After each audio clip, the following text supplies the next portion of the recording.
Yam Shaiva Samupasate Shivaidi Brahmedi Vedandino Bauddha Buddhaidi Pramana Padava Kartedi Nayayiga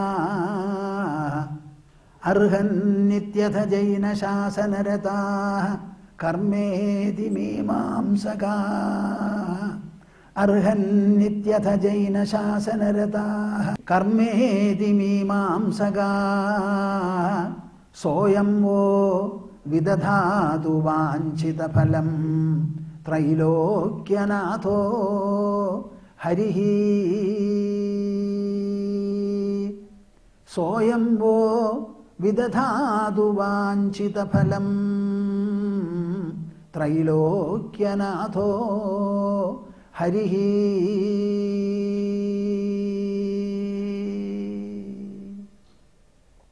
Harihi Om. That's Jai Guru. As usual, we shall have 3 times the chorus recitation of Omkara. Please interlock your fingers, put them on your lap, sit reasonably erect without causing any discomfort or strain. Close the eyes, open the mouth as well as the heart. We shall do the recitation now. We shall start.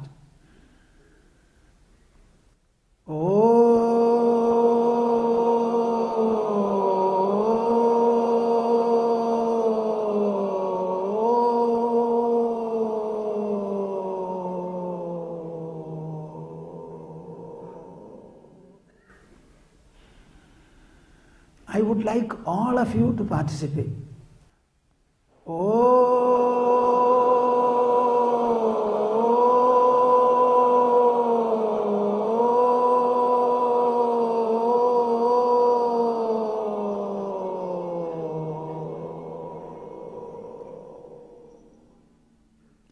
Better done, yet to be best done.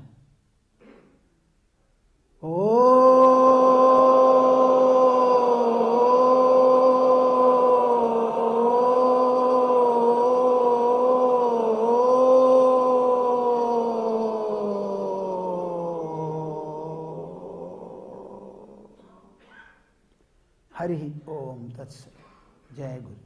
Jai Guru. I am happy to greet you all in the name of the culture of our own motherland and the grandeur and glory this culture has been possessing for countless millennia. Any human society becomes enriched, ennobled, elevated and refined only when it has an ample consideration and a debt of gratitude towards the predecessor society.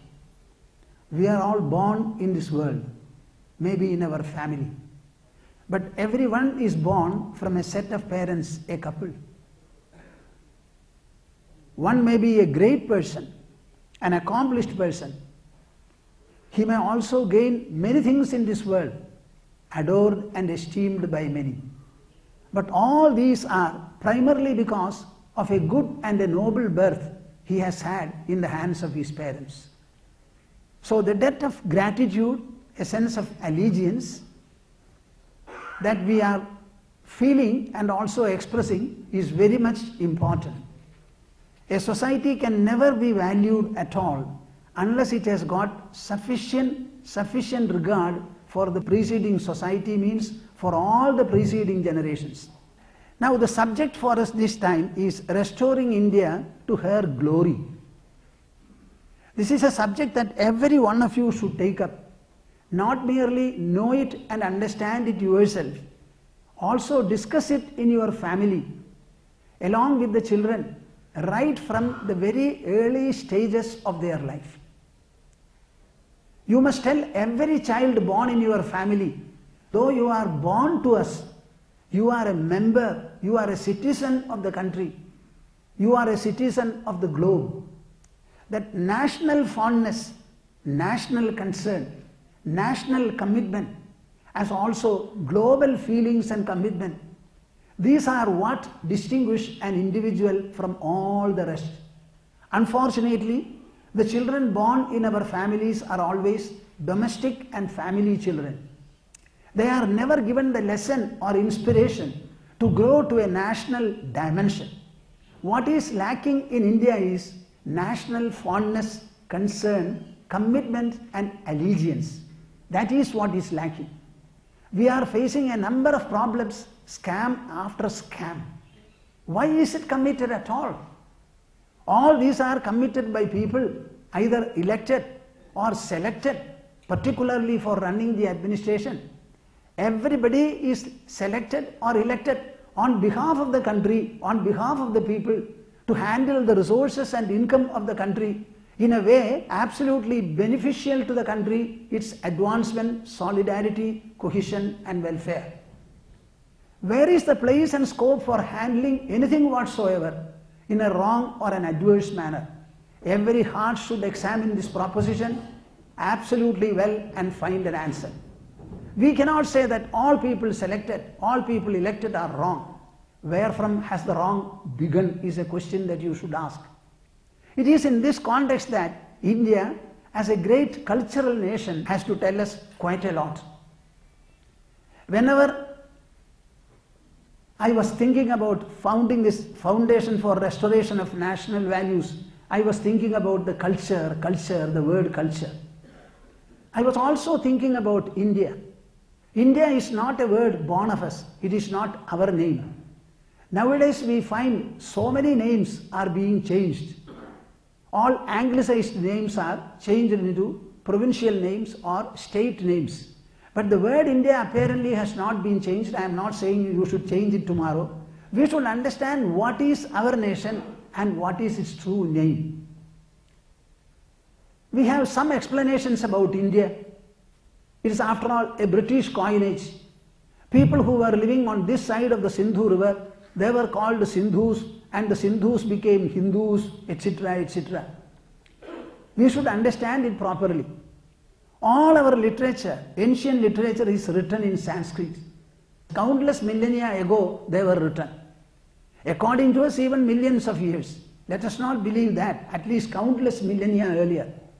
That Sanskrit language, written so many years back in the dateless past, even now the literature is available before us to read and understand in the same manner in which it was written. This is the greatness of the country.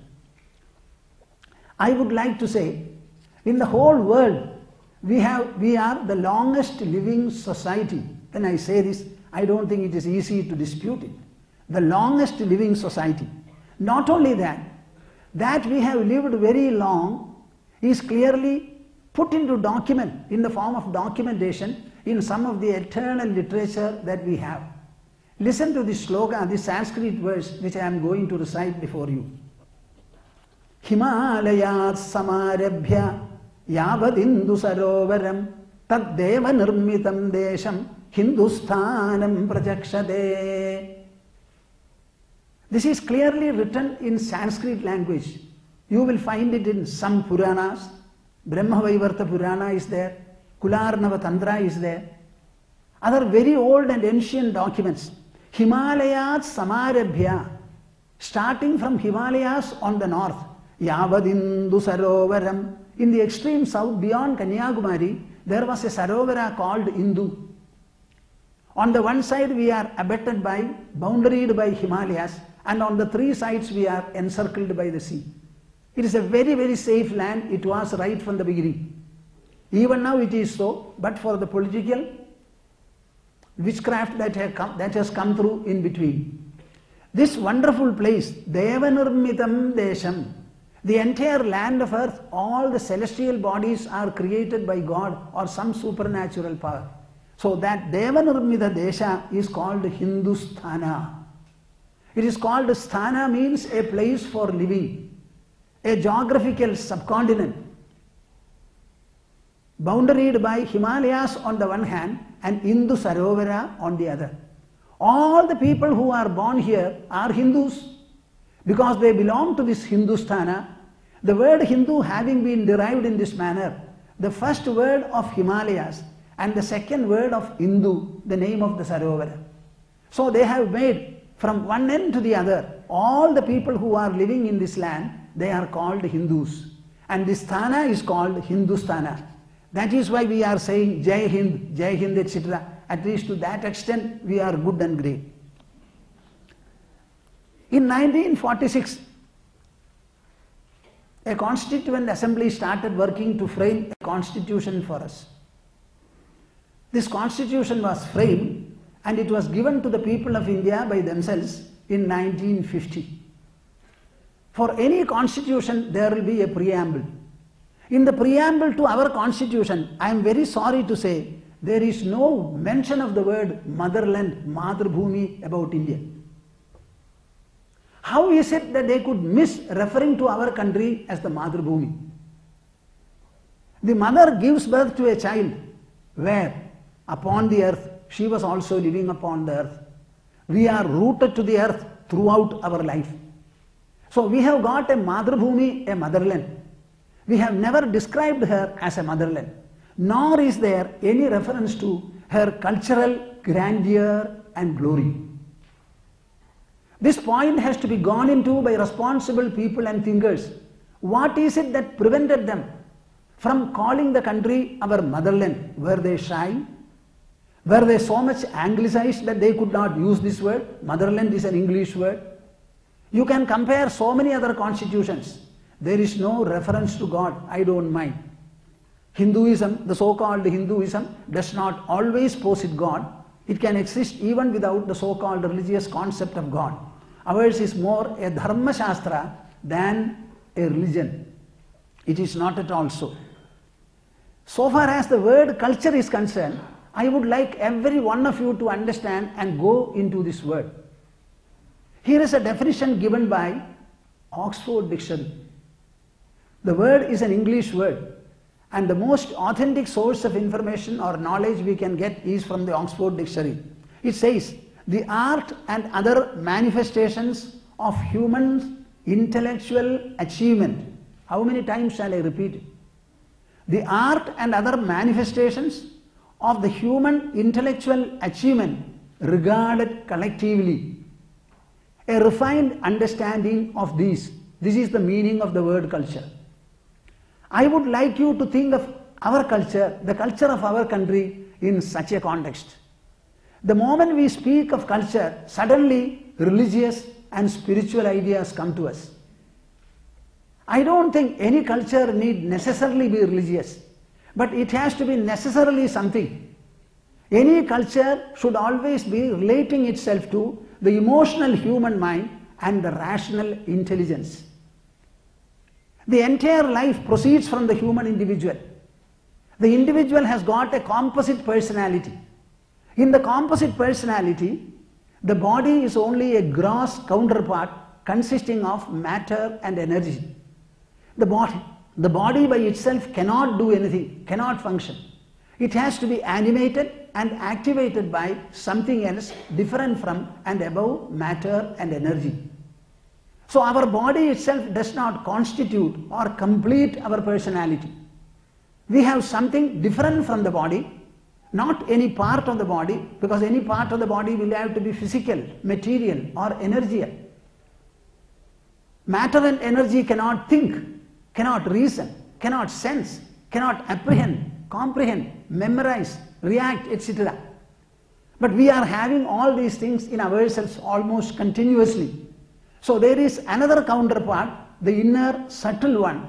That inner counterpart consists of mind and intelligence. You can also add the word ego. This inner personality consisting of the emotional mind and the rational intelligence, the entire culture is initiated by it, shaped by it, developed by it, and it is also resting upon it. If India has got national values, all the values can independently exist. They are related to the emotional mind and the rational intelligence. I always say, our values, when properly explained, any value you give me, when I properly explain it, the listener or the reader will instantly come back with a response. What is that? One is a response, an emotional persuasion from the mind, and a rational compulsion from the intelligence. Provided you explain the value properly. Because all values are related to the mind and the intelligence of a person.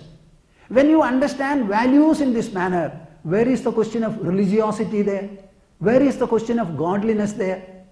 You may or may not believe in God, but you cannot be without mind and without intelligence. The mind is emotional whether you accept or not, and the intelligence is rational. So our entire culture is based upon the emotional mind and the rational intelligence. There will be nothing in our culture which cannot be accepted by the emotional mind and ratified by the intelligence. Listen to this verse, which is a very great test for all our expositions, disseminations, theories and philosophies. Yukti yuktam pragrinhiyat baladavi vijakshanaha anyaccha trinavatyaajyam apyuktam patmayonina. Yukti yuktam pragrinhiyat baladavi vijakshanaha. An intelligent man, a rational man, a man given to enquiry, ratiocination, he will have to accept whatever is reasonably and rationally presented even by a child. Suppose something is irrationally presented, even by Padmayoni means Brahma, the creator, it has to be rejected like a blade of grass. What do you say about it? Huh? This is the dictum accepted by us, by all our thinkers, by all our philosophers, by all the social reformers. For the Hindu mind, for the Hindu individual, nothing irrational is acceptable. And everything in his cultural pattern, in his cultural domain, is the intellectual achievement practiced variously, regarded variously, collectively by the people. That is why you will find our cultural practices everywhere throughout the land. May not be by all people, everywhere you will find it. You know, our culture is so great and so important. We have named our days after the celestial bodies. Ravivar, Budhavar, Somavar, all of them. What are these names signifying? None of them signifies the earth. All of them are signifying the other celestial bodies. Altogether there are 7. We are under them. Now we have 27 stars. We name the days after them. We have 2 fortnights. We are naming them after the moon. And like that, every month and the year, everything is with reference to either Mother Earth or Sun or Moon or the other celestial bodies. This is something that I would like you to understand. We believe in nature. We are living in nature. We are nature's products and evolutes. We have to be in harmony with nature, and we are harnessing the resources of nature, whether they are external or internal. Any event here, we commemorate only celestial things. We never commemorate other things generally. Very recently we started speaking about Rama, Krishna, etc., etc. But all of them were great only because of what they culturally embodied and also disseminated and ratified. I would like you to understand, we call ourselves a poor country, poor country. Why did we become poor? At present our poverty is primarily because of excess population. We have been able to increase the longevity of the people. A number of epidemics have been almost subdued and conquered. Correspondingly, offsetting death is not taking place. Naturally, we will overgrow, and that is our poverty. In 1835, Macaulay submitted before the British Parliament. He speaks about his travel across the length and breadth of India, and he says he has not seen a thief or a poor man. Shall I read the whole of it? I have travelled across the length and breadth of India, and I have not seen one person who is a beggar, who is a thief. Such wealth I have seen in this country, such high moral values, people of such caliber, that I do not think we would ever conquer this country. We would ever conquer this country unless we break the very backbone of this nation, which is her spiritual and cultural heritage, and therefore I propose that we replace her old and ancient education system. Please listen to me with borrowed ears. Borrowed ears will you listen to. We only have negative things to speak about India. In spite of all the negativity, we are culturally the most super, excellent and overwhelming. We became cultured only because of these contradictions, to withstand them, to forbear them, to overwhelm them, not to be subdued by any sight, any kind of an event or an episode. We replace her old and ancient education system, her culture, for if the Indians think that all that is foreign and English is good and greater than their own, they will lose their self-esteem, their native self-culture, and they will become what we want them, a truly dominated nation. This is what Macaulay wrote in 1835. What do you say about it? There was a time when India had honey and milk were flowing here. We did not have this kind of a poverty at all. We had achieved academic excellence, economic excellence, parallel and even to a greater extent inner spiritual, cultural and philosophical excellence and bounties also. That is the distinction of India. But we should understand our culture, our civilization is such that we give the supreme importance and place for knowledge. Knowledge. When you place knowledge on one of the pans of a balance and put all the gold and so many other things on the other balance, we felt that knowledge weighs more. That is dearer to man. That alone will give contentment, inner ecstasy and fulfillment. That alone will elevate man. Our body needs food, shelter and clothing, I agree. Even with food, shelter and clothing, it is the mind that experiences the favor or contentment it is able to derive. Joy or contentment is an emotion. This emotion can be generated only by the mind, not by the body. The existence of the body is itself felt and sensed by the mind. It is not the body that says mind is there. It is the mind that says the body is there. The entire body and body personality is only to subserve the mind. So our focus naturally became the mind and the intelligence and whatever is mental, intellectual, achievement, excellence or the beyond. We had the best world universities before they sprang up anywhere else in the world. The first university was Takshashila University and the second was Nalanda University. In Nalanda University, 10,000 students were there and 2,000 teachers were there. What do you say? What is the proportion? And people from different Asian countries, some of the European countries also used to be hosted there and they used to be students. In Takshashila universities, most of the important thinkers, including Aryabhatta, they studied there. So far as our cultural excellence is concerned, don't think that the cultural excellence is devoid of academic advancement.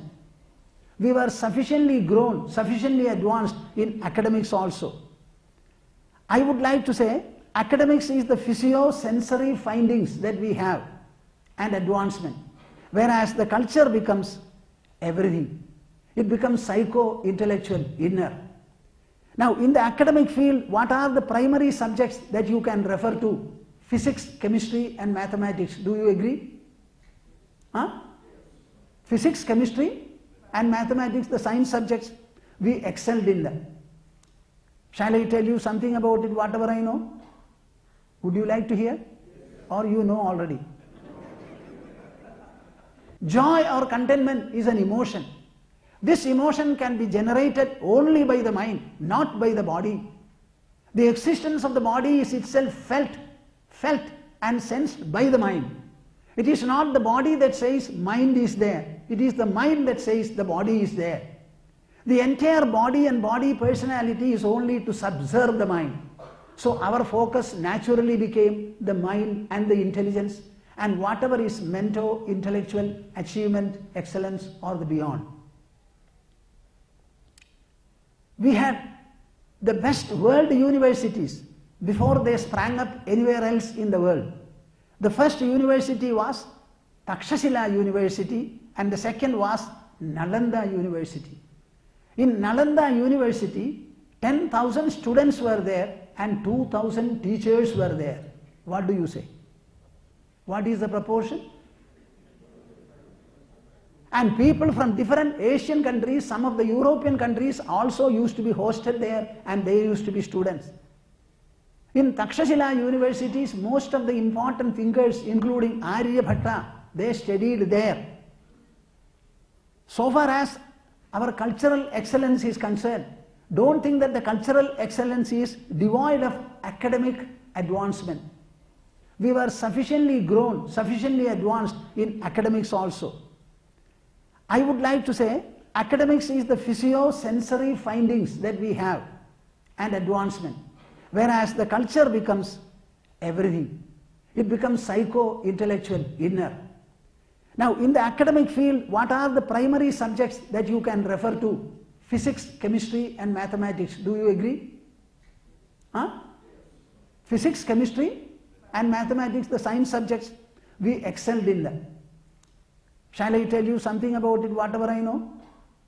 Would you like to hear? Or you know already? In physics, we have been able to understand light and gravity very well. Coming to chemistry, you should understand every product in this world has got physical properties and chemical properties. Physics deals with the physical properties.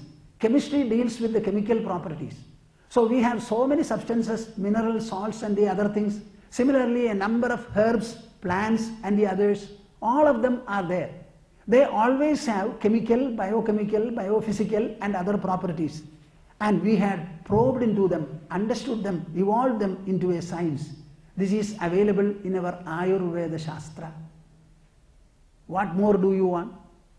We have found that chemical substances, minerals and salts, when they are biologized or organized, that will be more assimilable to the system.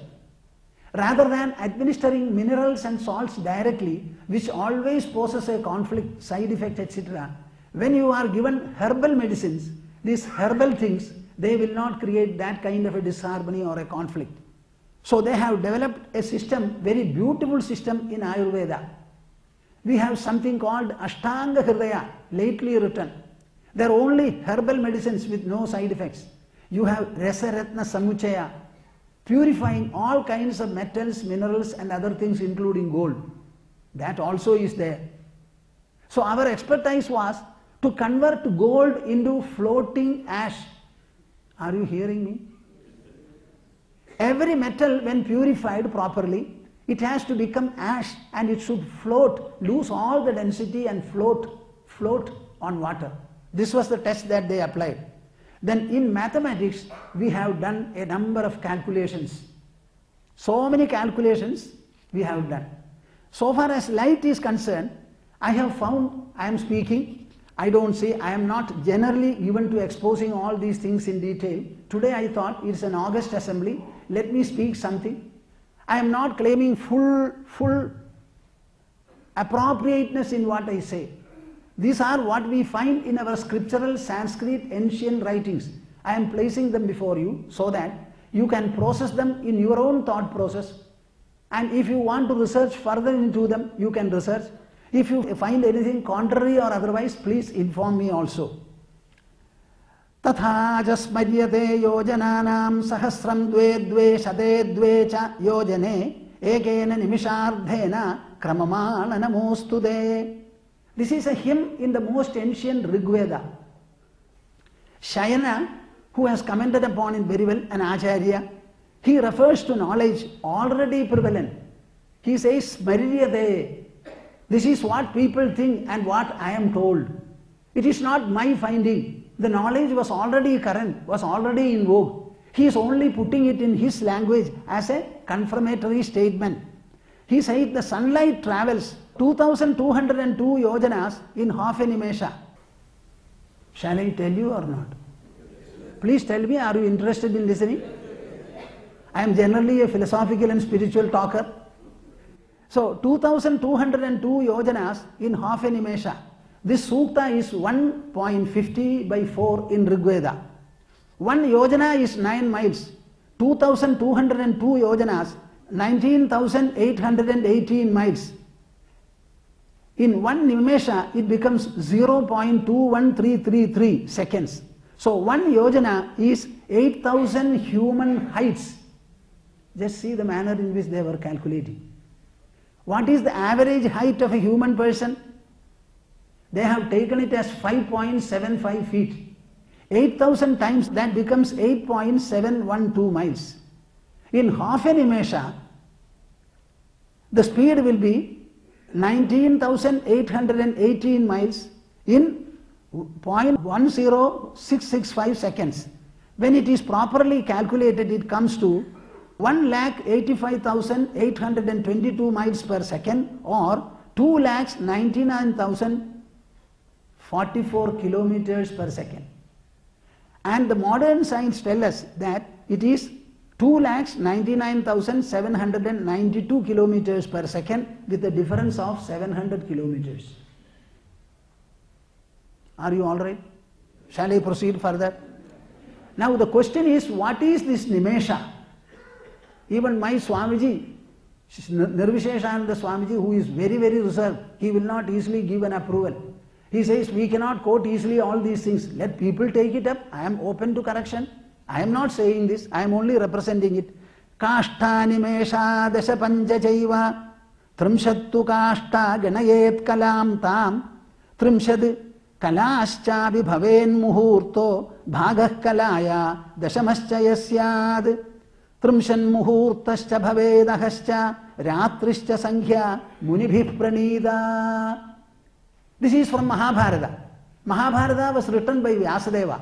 He also says, I am not claiming this knowledge. This knowledge is already there, disclosed and corroborated by Maharshis who are given to spiritual philosophical thinking. This is what he says. What is the meaning? 5 plus 10 nimeshas. What is a nimesha? The wink of an eye. 15 nimeshas make a kashta.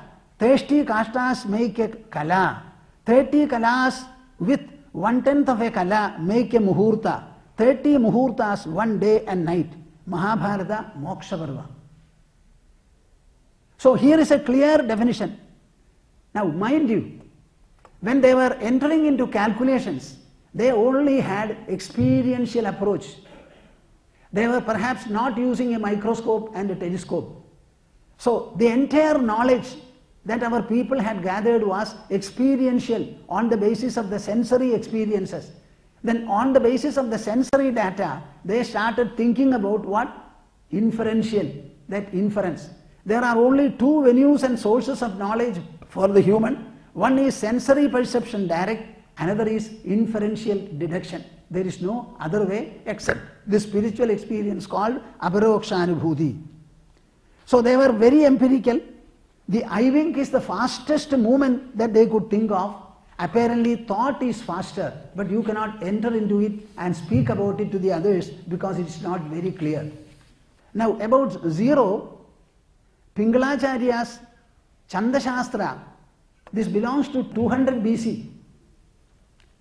He says, Gayatriye Shat Sankhya Mardhe Panide Vayanke Avashishta Strayasteshu Rupam Apaniya Dvayankatha Shunyam Sthapyam. The meaning of it will be, Gayatri is a Chandas which has got 6 letters in every line. So take a line of 6 letters, divide it into 2, you get 3. From the 3, you take away 1, you are left with 2. Divide it further and take away the half and remove the other one also. Then you get Shunya, he says. See, a person has to be told in this manner, what is Shunya? 10 will not be Shunya, 9 will not be Shunya. So you are told a bigger Sankhya and do this, do this, do this, and finally when 1 is left and the 1 also is taken away, what will be there? Shunya. This is also a reference made by a Chandashastra. Now about the value of pi. Chaduradhigam shadam ashtagunam dvashtistatha sahasranam ayutadvaya vishkambhasya asanno vritta parinahaha. This is what Aryabhatta says. Add 4 to 100, multiply it by 8, then add 60,000, then in the result you get approximately the circumference of a circle whose diameter is 20,000. Aryabhatta calls it asanna value. Asanna value means approximate value. How much does it work to? 62,832 divided by 2000 will be 3.1416. And now the accepted calculation is 3.1415926. Now this happened when Aryabhatta was living in the 5th century. This is what he has to say. We have a number of orbiting planets, and the concept of gravitation was there. Siddhamta Shiromani by Bhaskaracharya, written in 1114 AD, he says, Agrishti Shaktischa Mahitaya Yad Swastham Guru Swabhimukham Swashaktya Agrishyade Tat Padadiva Bhadi Same Samantat Kwa Padatyayam Khe. There are very huge celestial bodies. All of them are gravitating. They are being drawn to our earth by a force. In Delhi we have got a pillar about which I need not tell you. James Ferguson, in the history of Indian and Eastern architecture, he writes, how were Indians able to forge weld a pillar of iron larger than what Europe made even later? Wind and rain have not been able to rust or dim the inscriptions made on the pillar. It was made 15 centuries ago. This is written in 1910. Do you want anything else?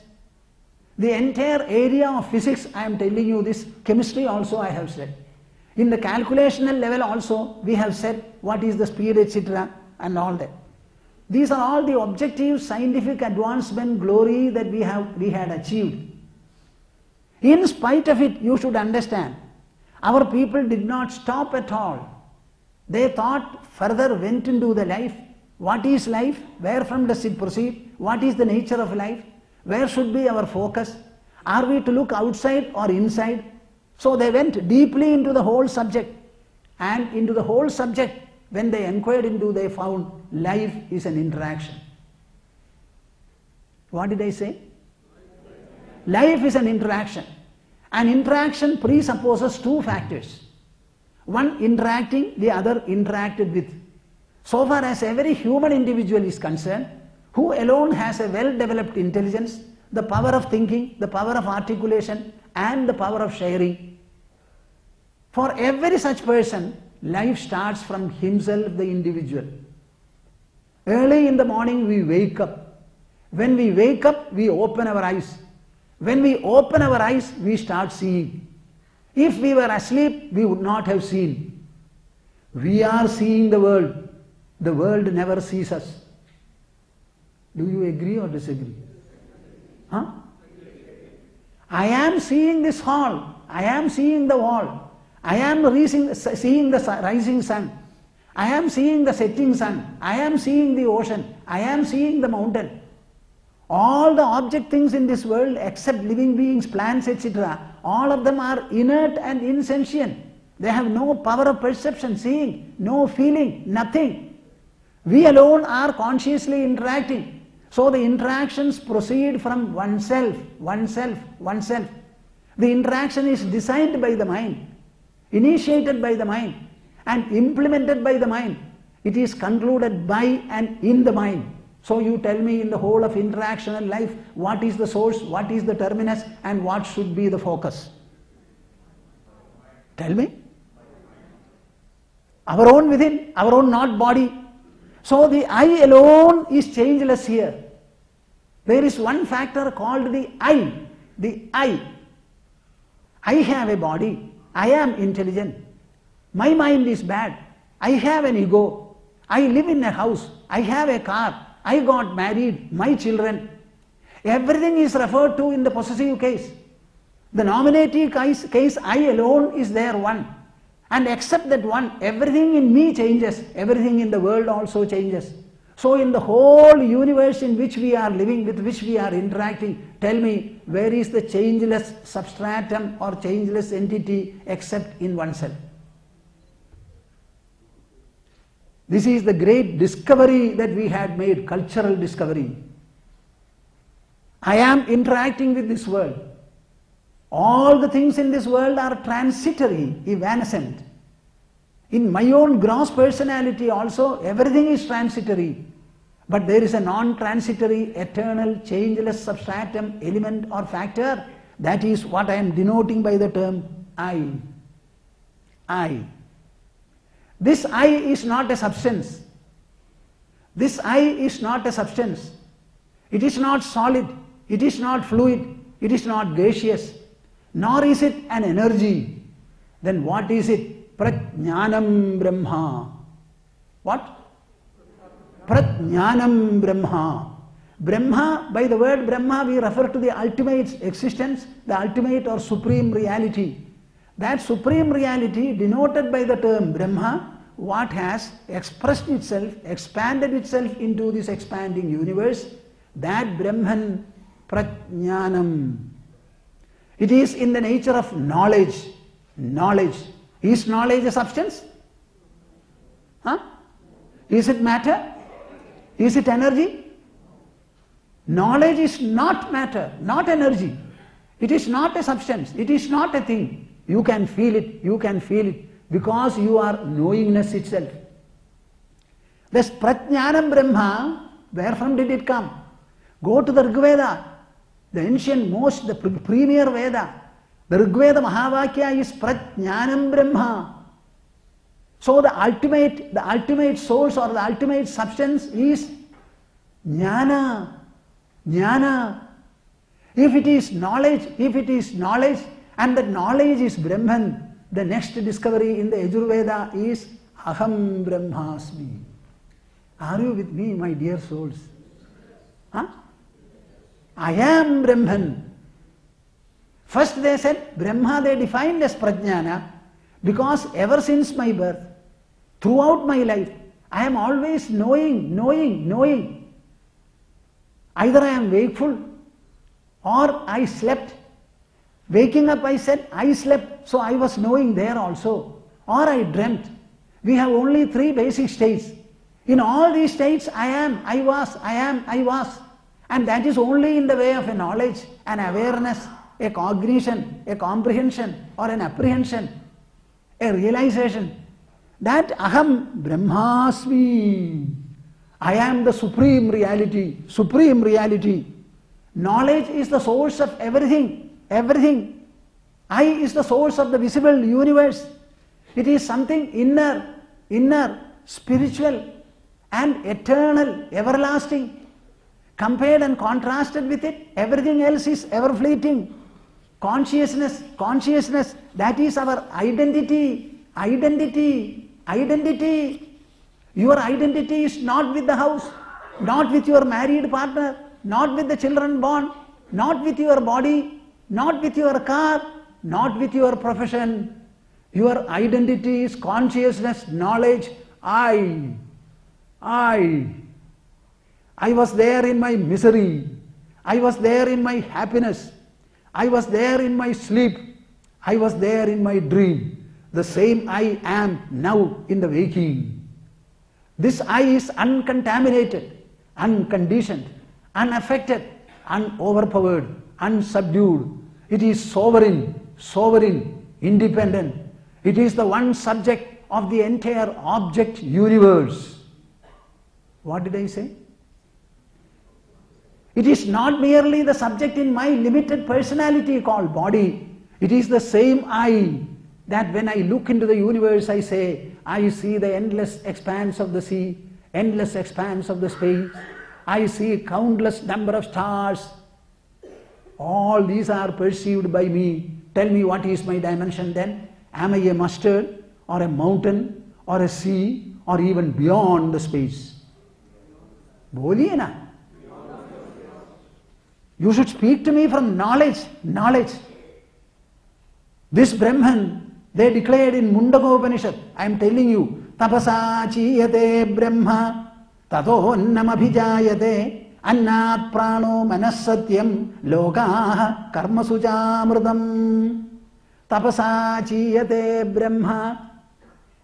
This Brahman, the Supreme Source, which itself is Prajnana and therefore which Aham, I am, tapasa chiyate brahma, by its own self-propulsion called austerity, it started swelling as it were.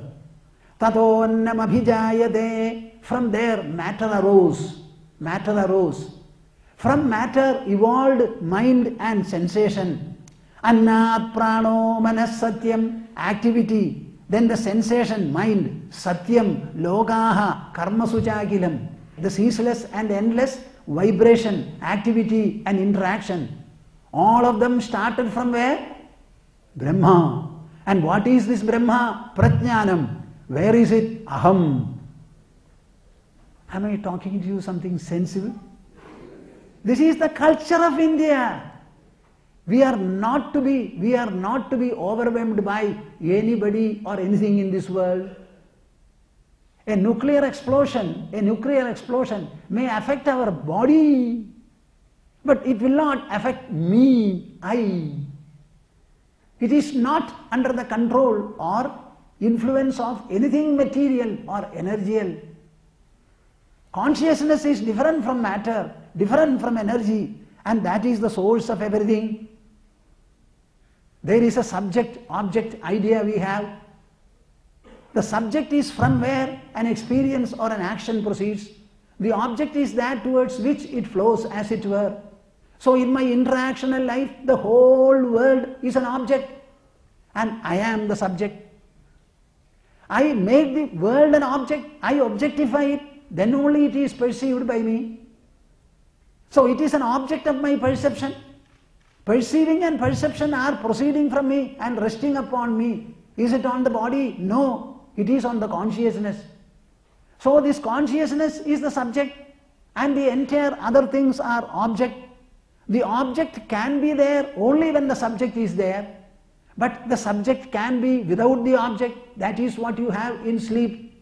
I sleep alone and nothing else is there.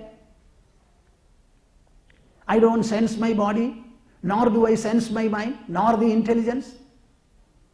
Not to speak of the world around me. Everything is effaced, forgotten, obliterated, but still I survive supremely and sovereignly to come back, to wake up and say, I slept comfortably. So this I can exist without the other objects, but no object can be there without being referred to by the subject. Am I clear? So the subject is independent. And we evolved a philosophy and a culture called Avasthatraya philosophy based upon wakefulness, sleep and dream. In the dream, the consciousness suddenly produces a parallel world. From there they understood the creative potential of consciousness. So I carry the consciousness from which alone the whole universe has come. This is the culture of India. We are not to be overwhelmed by anybody or anything in this world. A nuclear explosion may affect our body, but it will not affect me, I. It is not under the control or influence of anything material or energial. Consciousness is different from matter, different from energy, and that is the source of everything. There is a subject-object idea we have. The subject is from where an experience or an action proceeds. The object is that towards which it flows, as it were. So in my interactional life, the whole world is an object and I am the subject. I make the world an object, I objectify it, then only it is perceived by me. So it is an object of my perception. Perceiving and perception are proceeding from me and resting upon me. Is it on the body? No, it is on the consciousness. So this consciousness is the subject and the entire other things are object.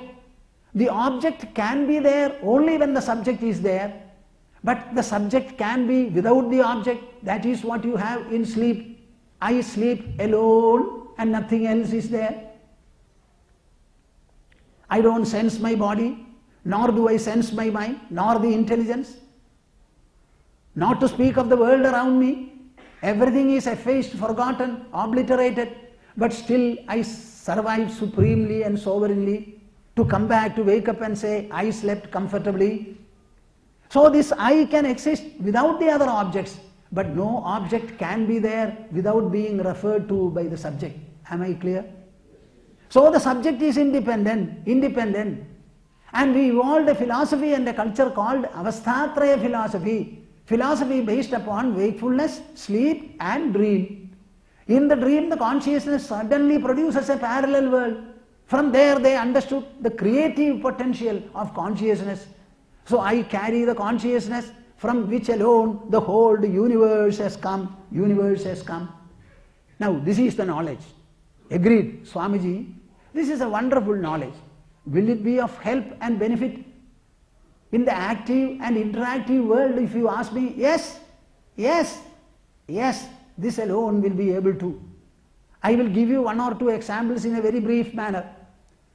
Arjuna came to the battlefield of Kurukshetra after 13 years of solid preparation. He got Pashupadaastra by austerity, Gandiva by valor. And he came there to display all the fighting skill and excellence he had. He asked Krishna to drive his chariot, station it well so that he could see both the armies. Krishna literally obeyed, stationed the chariot in front of Bhishma and Drona and said, observe and find out whether you can fight the war. Arjuna's personality crumbled. Body started trembling, mouth went dry, mind started whirling, intelligence argued wrongly, he was unable to stand, he sat leaving his bow and arrow. Tell me, what can help him? Sprinkling of some Ganga water? Or ordering a Coca-Cola packet? What is it, you tell me? Only two people were there. Arjuna sitting and Krishna standing holding the reins. Uncomfortably turning backward, holding the reins, Krishna went on speaking to him. And he delivered this message of immortality, the message of Brahman, the message of Aham, the I, the subject message. Where are you, the subject, and what are these objects? Nothing can undo you at all. There is no death, there is no birth, there is only immortality, there is only permanence. Get up. He got up and fought for 80 days. So is it a help or a hindrance, you tell me? Now, after the war, this is before the war, after the war, Yudhishthira won the battle, but he came to know Karna was his elder brother. Duryodhanas also were cousin brothers. With them he was prepared to fight. When he knew that Karna was the real brother, then he became absolutely torn. He said, I will not sit on the throne. I don't want to be crowned at all. I will go to the forest, live on roots, on fruits, and the entire life will be austerity. Previously I was banished. Now I will go voluntarily, optionally. Nobody could console him. Even Krishna could not. Finally Vedavyasa said, go to the grandfather who is lying on the bed of arrows. Somehow reluctantly he went. Krishna took him and a conversation started. 335 chapters of Mahabharata document this conversation between the grandfather and the grandson. Bhagavad Gita has only 700 verses, but this contains many multiples. At the end of the conversation, Yudhishthira was appeased and consoled. He sat on the throne, ruled the country for 36 years before they all went for Himalayas, the Mahaprasthana.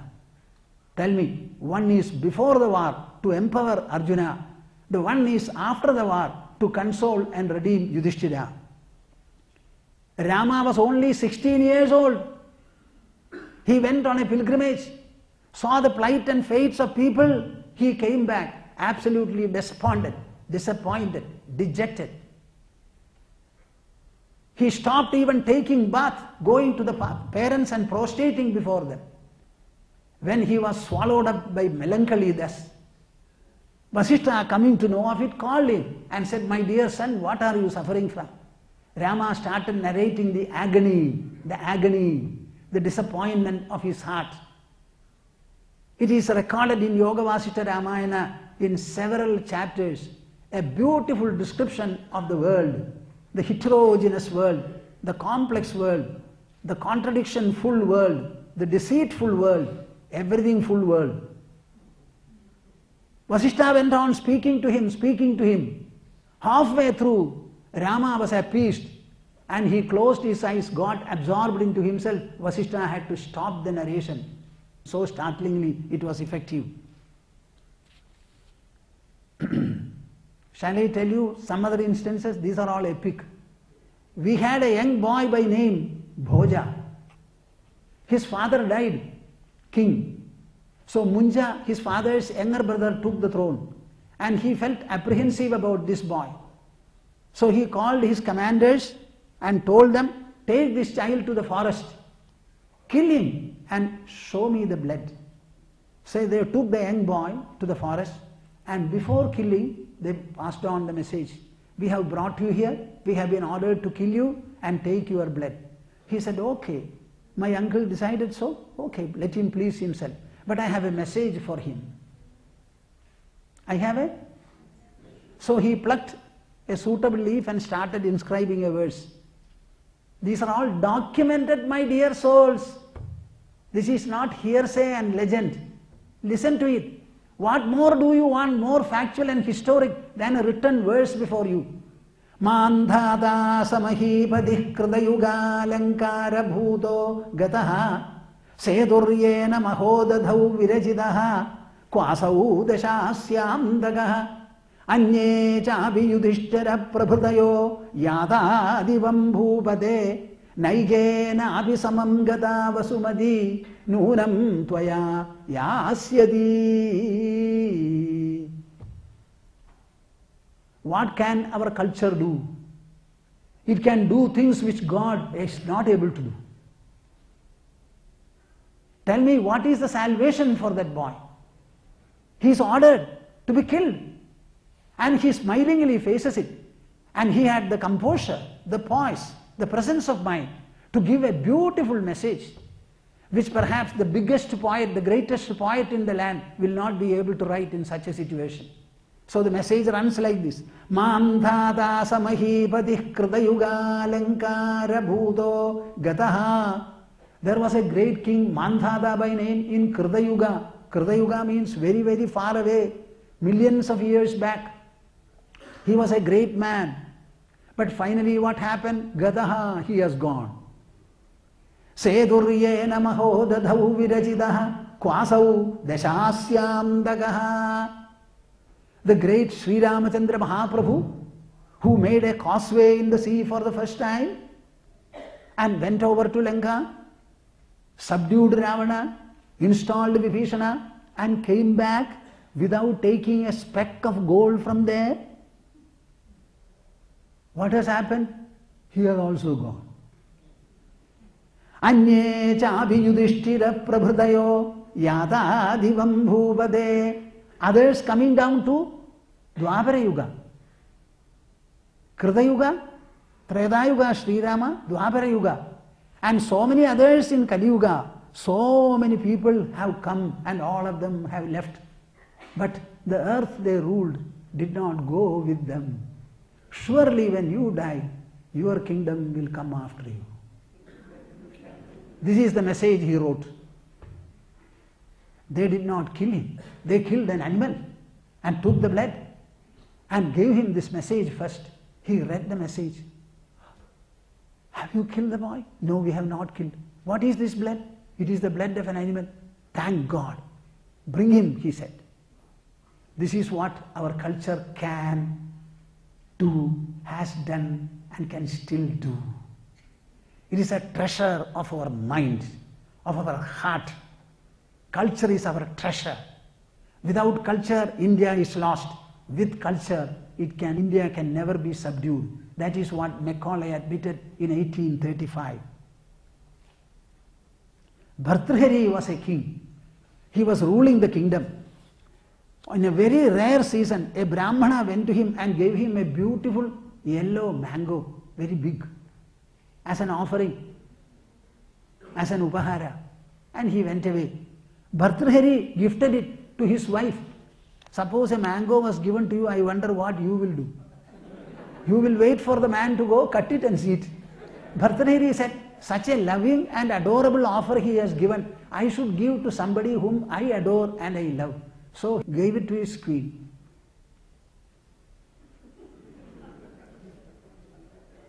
And he waited. In the evening when he was sitting in the balcony and he was looking at, he found the woman who is working in the horse stable, she is going with a basket full of horse dung, and over there some yellow piece. So he was wondering what has happened to it. So he called for her and said, what has happened? What has happened? She said, the horseman has given me. The horseman was called. So he said, queen has given me. What? I gave it to my queen. Queen felt that it should be given to her lover. And that lover has given to his beloved. And it is going away. And I call myself a king. What is this? What is this? Can I sit on the throne anymore? So he says, he has his own words to say. Yam chintayami satatam maisa virakta sapyanyamichhati janam sajano nyasaktaha asmat kride cha paridushyati kajidanya dhiptam cha tam cha madanam cha imam cha mam cha. See, yam chintayami satatam maisa virakta, whom I am constantly contemplating upon fondly in my heart, she is disinterested in me. Sapyanyamichhati janam sajano anyasaktaha. She has in her mind contemplation of another beloved, but that beloved has some other beloved. Asmat kride cha paridushyati kajidanya. Quite possibly another person is fondly thinking of me, about which I either know or do not reciprocate. So this is the story of love and romance. I am seated on the throne and I must be able to understand the inner pulsations of all my subjects. I am not able to know what is transpiring in my own kingdom with the dearest and beloved queen here. So he says, Dhittam cha tam cha madanam cha imam cha mam cha. Fie upon me. Fie upon this cupid, fie upon him, her, everybody. Here I go. He left the throne and went. That moment he left. This is the culture of Bharat. Let us not be frightened by anything. Let us not be disappointed by anything. Let us not be disconcerted by anything. We have something sovereign, supreme and insurmountable in us. Any kind of a calamity, distress, anything whatsoever, misfortune, will be like mist before the sunrise of wisdom if you have that. Don't think that money is great, wealth is great, economic advancement is great. No, 1,000 times. Ultimately, everything is only to generate contentment in your heart. The mind can feel extremely unhappy and disturbed with many, but the same mind can feel happy with nothing around. That also is possible. So far as our achievements are concerned, you should understand, we have developed beautiful music here. Natya Shastra. Everything is in the form of a Shastra. The word science entered into the English language or dictionary much later. But we have got the word Shastra. What does it mean?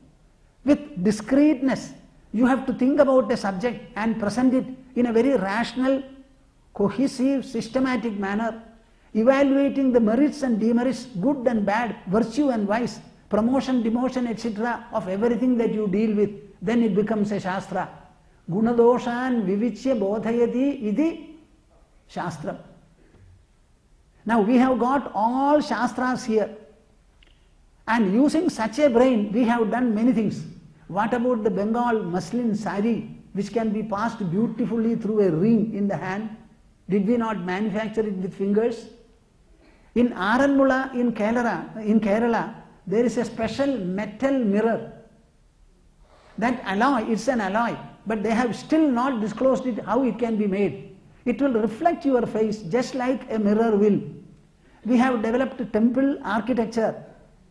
Some of the temples in the south, some people have visited and said, such a temple cannot be constructed even with our present 5-year plan outlay. Mind you, when I went to a temple, there are cantilevers in stone, in granite. Here is the cantilever that bought. You know, the stones, granite cannot be glued. And the whole thing is placed about 10-15 feet, it is cantilever and weight is put there. Go and see architectural science. We have commemorated only the supra-material elements. We have never commemorated our wife, husband, father or the others. Our cultural ethics, it is covering the individual, covering the family, covering the society, covering the nation, covering the globe and covering the environments also. Is there anything more? It ensures prosperity as well as felicity. But it tells you very clearly that the best specimen of nature, gift of nature, is your own personality. In your personality, an analysis has been conducted. Life is an interaction. In the interactional life, your senses are contacting the sensory objects, either by direct touch or by incoming light rays and sound rays. Contact is taking place at the sensory level. I hold this is a sensation. Light rays also are a sensation. Sound waves also are a sensation. The sensation is caused by the senses, not by the objects. Am I clear? Huh? Yes or no? Yes. Our sense produces the sensation. Object does not produce. Our sense, our sensory organ produces the sensation. Now in our interaction, Bhagavad Gita says, Indriyani paranyahuhu. The senses are superior to the objects. Because it is the senses that see the objects, sense the objects. I can close my eyes and I can get away from any sights that are before me. So the senses are superior. But the senses have to be activated and employed by the mind. So the mind is superior to the senses. The mind is led by the intelligence through information, knowledge, etc. The intelligence is still superior. Indriyani paranyahuhu. Indriyebhyah param manaha. Manasastu para buddhi. The buddhi is superior to the senses. Yo buddhe paradastu saha. What is superior to the intelligence? Are you following me? What is superior to the intelligence? Yo buddhe paradaha tu saha. That is the most superior. It is the one drashta, the subject, the seer of everything outside, including the body, including the mind, including the thought, including the doubt, including the inquiry and outcome. It is the one drashta, the perceiver, the experiencer of everything. Being so, it is the most superior. Please tell me, what else do you want? Boliye na thoda. The senses themselves are superior to the world. Mind is superior, intelligence is superior, and the other is the most. So the ultimate, what? The ultimate existence, the ultimate in everything, is it inside or outside? In Europe, research is going on to find a God particle. Is God going to be a particle? Are they going to see it? Whatever they see is only an object. The source is the subject. Whoever looks through the microscope or telescope, he is not the microscope and the telescope. He is not even the eyes. He is even beyond everything. That is what we have found. In altogether 12 words, the whole of our culture can be condensed and presented in an epitomized manner. Shall I do it? Huh? I will use only 12 words. I will explain it very briefly. The 12 words are, so far as human beings are concerned, their psycho-intellectual personality can be classified into 4. One is called the Brahma Swabhava, the spiritual one, which believes in restraint, discipline, refinement and inwardness. Whoever has these qualities is called a Brahma Swabhavi. Then we have the chivalrous people who are prepared to use their body, develop their body and bring about social justice if necessary by fighting, defending, etc. The Kshatriyas, the military people and the police people. Then there should be people ready to indulge in agriculture as well as trade, risking their own life and risking a lot of money that they have. Agriculture is a gambling, they say, on nature, and industry is a great risk. Many of you are wanting to be officers and administrators. You are not prepared to be a businessman because it is difficult. So that risk is there. They are called the Vaishya Subhavas. And finally, another major category of people who only have physical and muscle power, they are prepared to give it to you for any kind of a remuneration that they offer. These are called the fourfold tendencies characteristic in the human society, created and preserved, instituted and preserved by nature. Am I clear? We have nothing to do there. It is nature's job. Now, with this fourfold tendency, what are you to do? You should have your own achievement and goal. What is the goal of life? There are three: dharma, artha, kama and moksha. The first four I have said. The second four, dharma means be ethical, righteous and dharmic. This should be your watchword. Do anything that you want, but be dharmic. And what is dharma? We can explain it. I am not going into detail. Lead a righteous and noble life, which will not be detrimental to the others and which will be elevating, enriching, expanding and fulfilling you. That is called dharma. With this dharma, what should you do? You should not remain idle. Whatever you want to earn in order to live in this world, build your resources, artha, prosperity, money, wealth.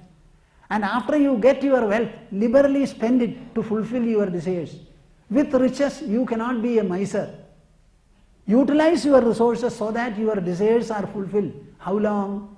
There should come a time when you grow old, just like you are retiring and forced to be superannuated. Without waiting for that, you get away from everything. Devote yourself for inner reformation and inner refinement and carry on. That is called moksha. Then there should be people ready to indulge in agriculture as well as trade, risking their own life and risking a lot of money that they have. Agriculture is a gambling, they say, on nature, and industry is a great risk. Many of you are wanting to be officers and administrators. You are not prepared to be a businessman because it is difficult. So that risk is there. They are called the Vaishya Subhavas. And finally, another major category of people who only have physical and muscle power, they are prepared to give it to you for any kind of a remuneration that they offer. These are called the fourfold tendencies characteristic in the human society, created and preserved, instituted and preserved by nature. Am I clear? We have nothing to do there. It is nature's job. Now, with this fourfold tendency, what are you to do? You should have your own achievement and goal. What is the goal of life? There are three: dharma, artha, kama and moksha. The first four I have said. The second four, dharma means be ethical, righteous and dharmic. This should be your watchword. Do anything that you want, but be dharmic. And what is dharma? We can explain it. I am not going into detail. Lead a righteous and noble life, which will not be detrimental to the others and which will be elevating, enriching, expanding and fulfilling you. That is called dharma. With this dharma, what should you do? You should not remain idle. Whatever you want to earn in order to live in this world, build your resources, artha, prosperity, money, wealth. And after you get your wealth, liberally spend it to fulfill your desires. With riches, you cannot be a miser. Utilize your resources so that your desires are fulfilled. How long? There should come a time when you grow old, just like you are retiring and forced to be superannuated. Without waiting for that, you get away from everything. Devote yourself for inner reformation and inner refinement and carry on. That is called moksha. Till then the life is interactional and we are looking into the objects at least to some extent for our welfare. Now I will be devoted to my inner development, the psycho-intellectual embellishment, as a result of which I will start getting inner joy, which is characteristic of my soul. These are the fourfold objective of human life. In order to achieve this, what is the phased program? Brahmacharya, the educational phase, where a child is being put on to education until the body grows to become an adult. Up to the age of 21, let us say, we have reduced it to 18 only for electoral purposes. Say 21 is the age for that. Up to 21 years, be educated. Then you decide what you will do. Go back to your house, join the family. If you want to get married, marry. What for is the marriage? Only for Vamsha Vruddhi. Your lineage should be continued. You are born of two people gave birth to you. You also give birth to one or two, get married. That is one, Garhastya. Then after some time, when the children become old, sufficiently an adult, then entrust the whole family to them and get away from there, get superannuated, get away. Until then you are a hoarder, you are a preserver, you are worried. Thereafter you optionally leave everything and live an austere life. If you succeed in doing so, take to renunciation. Brahmacharya, Garhastya, Vanaprastha, Sannyasa. These are the 12 words which epitomize the whole of our culture and cultural philosophy. All the branches of knowledge we have rendered in poetry. Our dictionary, Amarakosha, is in poetry. History is in poetry. Mathematics is in poetry. Medicinal, astronomy, astrology, grammar, economics, the science of meters, everything is written in poetry. Decades back, when I was in Calcutta, a scientist in Baranagar Institute, he was telling me that in a meeting held in United States, they were saying that poetry is a flow of the heart, emotion, and science is a pursuit and a promotion of the intelligence. Both can run parallelly, but both cannot mingle. I was that day explaining that all the branches of knowledge in India have been rendered in poetry. Everything is in poetry here. Our dictionary was by hearted by Pandits because it was not rendered in a book form. It was not available. Printing was not in vogue. Now Sanskrit is a very, very empowering language. It has been able to survive for millennia, right from the Vedic times. Understand this Sanskrit, how resourceful it is, and try to, it is already, we have got All India Radio Bulletin and telecast also, I believe, I don't know. So we should always understand that it is a national language and every one of you will have to make efforts to understand it very well. We have developed an Ayurveda in which many things are there. I will hurriedly read them. Rhinoplasty, reconstruction of nose, Nasa Sandhanam. Are you hearing me? Then reconstruction of ear, Karna Sandhana. Reconstruction of hair lip, Oshta Sandhana. Fracture and dislocation management. Then we have removal of bladder stones. They are called Ashmari Chigitsitobakrama. Intestinal obstruction removed. Baddha Gudodara. Perforated intestine, Chidrodara. There are different kinds of wounds called Chinna, Bhinna, Viddha, Kshada, Pichida, Grishta. Do you want to hear the English words? The wounds are excised, incised, punctured, lacerated and abraded. All these are different wounds. In Ashtanga Hridayam, written, there are so many texts, Ashtanga Hridaya, Rasaratna Samuchaya, Bhaishajya Ratnavali, Charaka Samhita, Sushruta Samhita, all of them are very available even now. In all of them, they have written many things. But just see our culture, how deep it is. In Ashtanga Hridaya, the first shloka is Raga Adirogan Satatanusaktan Asheshakaya Prasadan Asheshan Autsukya Moharatidan Jaghana Yo Apurva Vaidyaya Namostu Dasmai. Excellence are concerned, for us time is not a linear measurement. It is a cyclic one. And our cycles, calculations were all multiplications by 10. So we went to 1 by 40,000 of a second to the minimum level. And then we proceeded to calculate, and we have named something called parardha, a measure of time. And that parardha is 10 to the power of 17. What do you think of the Indian brain? They are charcoal? What do you think of them? And please listen. Ekadesha shata sahasra ayuta laksha prayuta kotayaha arbudam abdam kharva nikharva mahapadma shankava jaladhihi antam madhyam parardham idi dashagunottaraha samjnaha. From 1, 10, 100, 1000 it goes. Finally, parardha means 1000 crore. All these are named. Then the calculation became so profuse that they decided to import Brahma there. And thereafter there is somebody called Brahma, he has got a lifetime, 360 years constitute this, constitute that, and they started speaking in terms of Brahma. So far as India's wealth is concerned, please listen, India's money went for British industrialization. And the British administration was calling us Eastern Empire. Our money went for their industrialization. In Nalanda University, I don't know whether I told you, 5:1 is the ratio.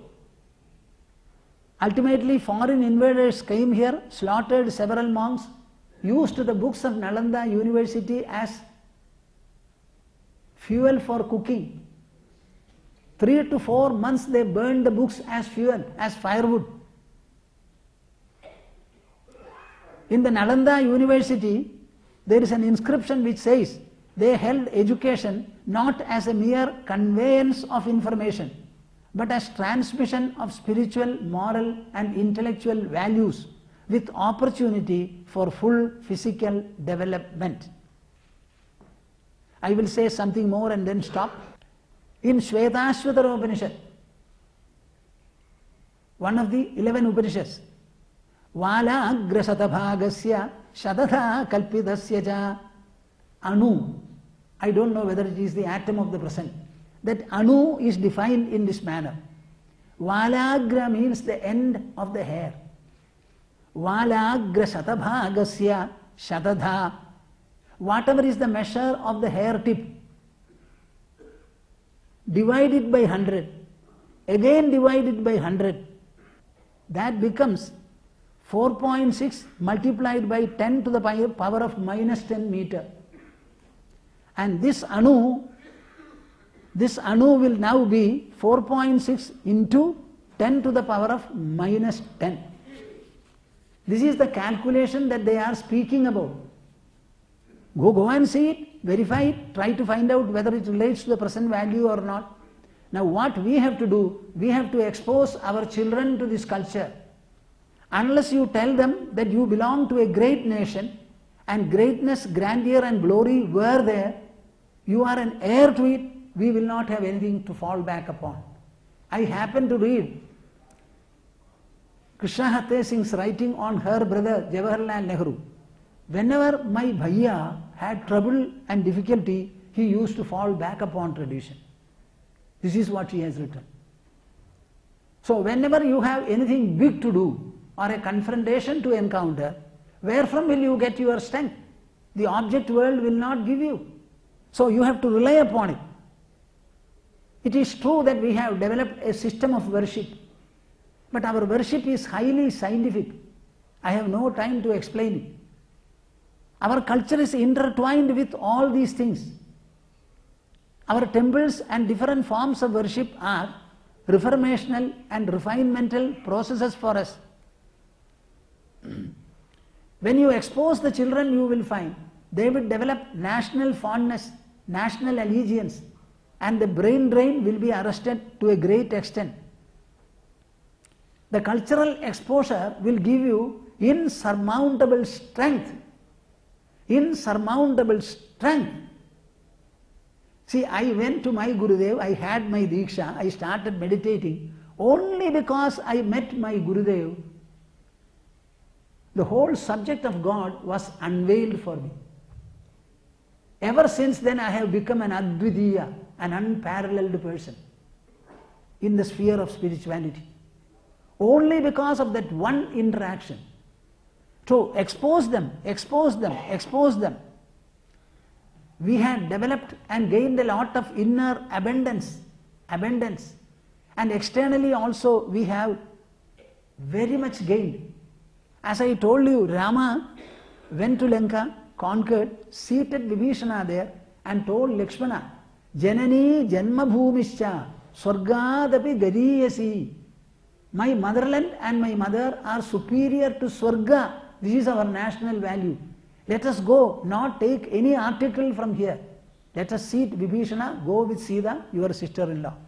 The same Rama was told by Vasishtha, Udara charitanam tu vasudhaiva kudumbagam ayam bandhurayam nedi ganana legujedasam. This is my friend and relative. This is not so. This kind of a divisional attitude is constriction. Udara charitanam tu, for the noble-minded, vasudhaiva kudumbagam. The entire universe is one's family. So, my message, if at all, to the government and the strong wing of administration, research, everything in this country is, let us not be servile. Let us not be servile to the West. We had our own glory. It was all robbed and we were subdued. No one of us is responsible for it. History takes its own course. Something happened. It's a huge and heterogeneous country. Something happened. And the Britishers robbed. Now also the wealth is robbed. The Supreme Court itself has said, as reported by the newspapers, for 65 years in the country, what did the government do to locate and bring back the black money? Nothing has been done. Then it was the fault of the British. Now it is the fault of ourselves.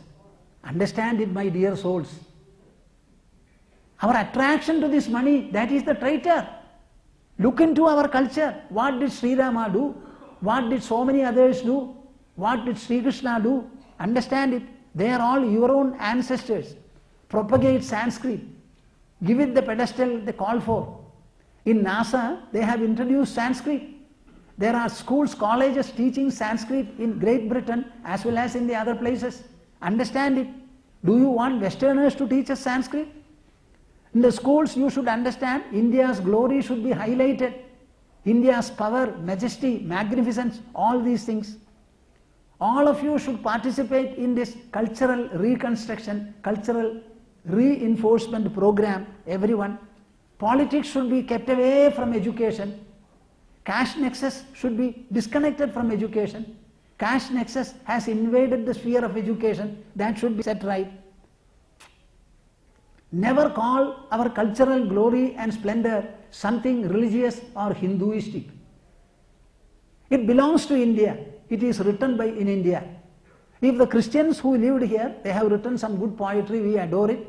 Anybody has written something here, we accept it. It makes no differentiation between the Hindu and the non-Hindu. As I told you, all belonging to this land are Hindus. It is a Hindustana. From Himalayas to Hindu Sarovara, it is a Hindu and Hindustana. And all people, religions may come and go, but culture can never go. What is the difference between Ireland and Scotland and Britain? What is the difference? What is the difference between Bangladesh and the other part of Pakistan?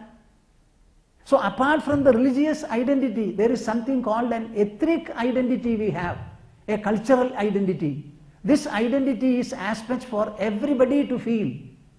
I think the judiciary also should start thinking about our cultural program. What is this culture? Let us discuss it and understand it. We have been promised a civil code, common civil code. Our women are distinguished in the country. In a democratic country, everyone born in this country is equal to another. Where is that equality here? Where is the equality for women? And we are tolerating it, we are not seeing it for the past 65 years. Are we blind? Are we heartless? Do we require anything special? Anyone born in this land is equal to another. And the birth should not be brought as a consideration for anything. Dr. Ambedkar submitted to the Round Table Conference possibly in 1930. The accident called birth should not be cited as a consideration for getting a right or refusing something. We are born Indians, that's all. Religion should not come into administration at all. Unless we are able to think heroically, in a very beautiful manner, in a reformational manner, there is not going to be a salvation. All the politicians, administrators, bureaucrats, teachers and all others should understand. There should be an eternal value cultural syllabus for education. This culture is based upon the psycho-intellectual achievements of the country, which are clearly documented at a time when there were no differences at all. Rama and Krishna as much the forefathers of Hindus and the others here. There is no question about it at all. Religions may come and go. Ethnical identity will not go. It is evidenced by the neighboring country also. In the executive and corporate programs, heritage exposure, it is a fundamental duty to uphold the composite heritage of the land, is enjoined as a fundamental duty in the Constitution. So I look at this lecture and the exposure we are providing here as a discharge of the fundamental duty enjoined by our Constitution on me as well as on all others. It is only written there. It is almost getting eaten up by white ants. There is a fundamental duty. Uphold the prestige of women. Uphold the prestige of women. Through radio, through telecast, television, and through educational syllabuses everywhere. Why not the government say, no woman in this country should be molested by anybody. It should become the cry. It should become the clamor of even young babies in this country. We have got ample facility. Mass media are there, channels are there. Why not we make it a national motto? Nobody seems to be saying that. This, that they say, even in the manifestos. What about our women? All the politicians are born of women. No man has given birth to one woman. All are born of women.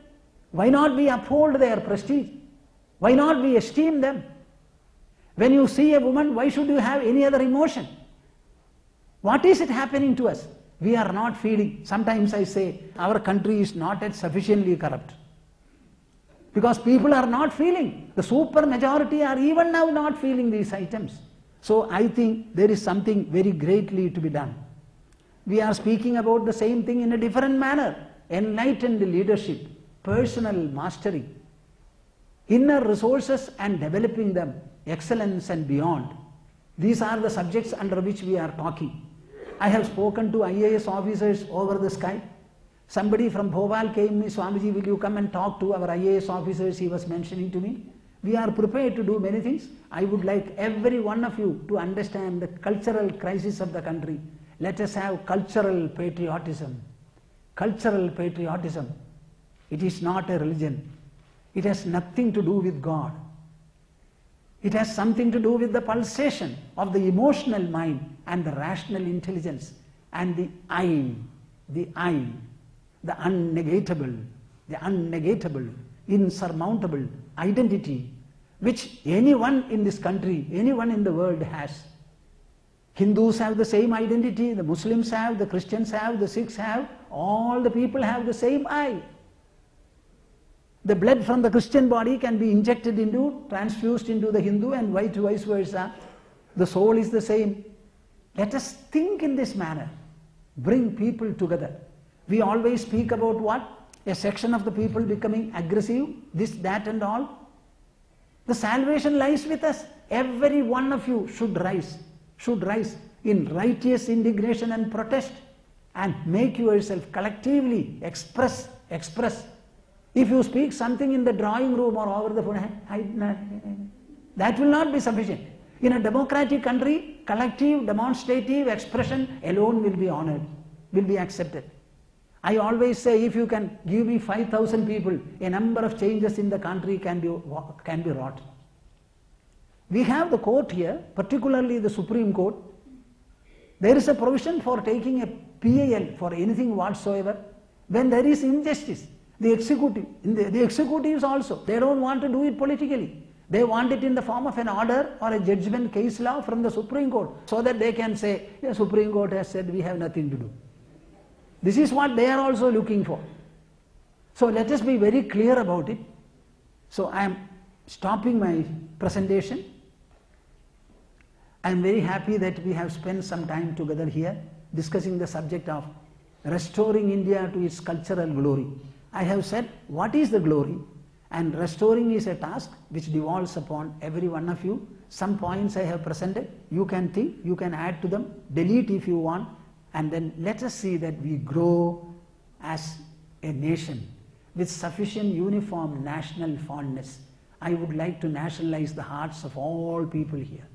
We have nationalized banks and insurance companies, but we have never nationalized the hearts and minds of people. That is our problem.